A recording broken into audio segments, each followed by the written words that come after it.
मैं यहाँ पर संविधान की अच्छाइयाँ गिनाने नहीं जाऊंगा, क्योंकि मुझे लगता है कि संविधान कितना भी अच्छा क्यों ना हो, वो अंततः बुरा साबित होगा अगर उसे इस्तेमाल में लाने वाले लोग बुरे हों।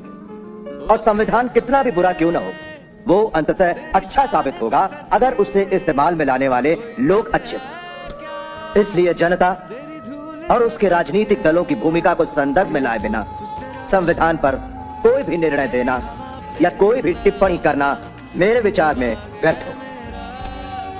धन्यवाद।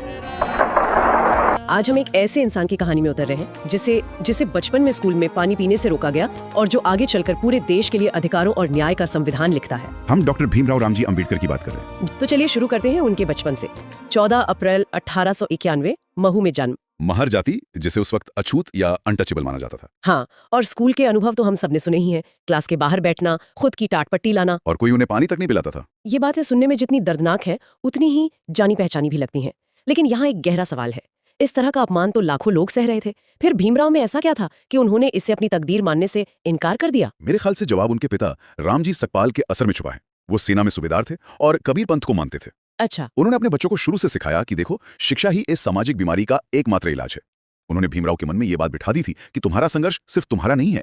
और दूसरी तरफ वही इंसान दुनिया की सबसे बड़ी यूनिवर्सिटीज में से एक कोलंबिया यूनिवर्सिटी पहुंच जाता है। ये छलांग अविश्वसनीय है। बड़ौदा के महाराज की स्कॉलरशिप से वो अमेरिका गए, फिर लंदन, इकोनॉमिक्स में एमए, पीएचडी, फिर डीएससी, बैरिस्टर बने।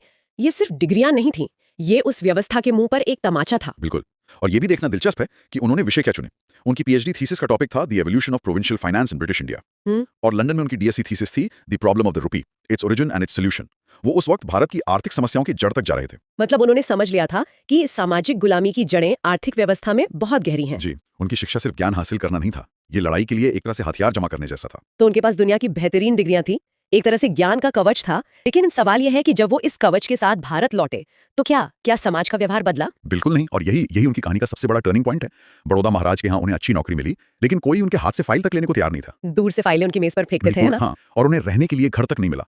इस घटना ने उन्हें तोड़ दिया। उन्हें एहसास हुआ कि उनकी डिग्रियां, उनकी काबिलियत इस जाति व्यवस्था के सामने बेकार हैं। और यही उन्होंने फैसला किया कि वो नौकरी नहीं करेंगे बल्कि इस व्यवस्था को ही बदलेंगे। और यहीं से उनके सामाजिक आंदोलनों का दौर शुरू होता है।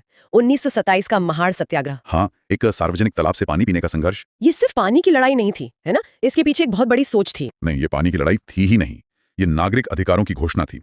ये इस बात का ऐलान था कि देश के हर संसाधन, चाहे वो तालाब हो, सड़क हो या मंदिर, उस पर हर नागरिक का बराबर का हक है। वो तो कानून के छात्र थे। हाँ, वो जानते थे कि ये सब प्रतीकात्मक लड़ाइयां हैं। वो समाज और सरकार दोनों को चुनौती दे रहे थे। जब उन्होंने हजारों लोगों के साथ उस चौदार तालाब का पानी पिया तो वो सिर्फ एक नियम नहीं तोड़ रहे थे,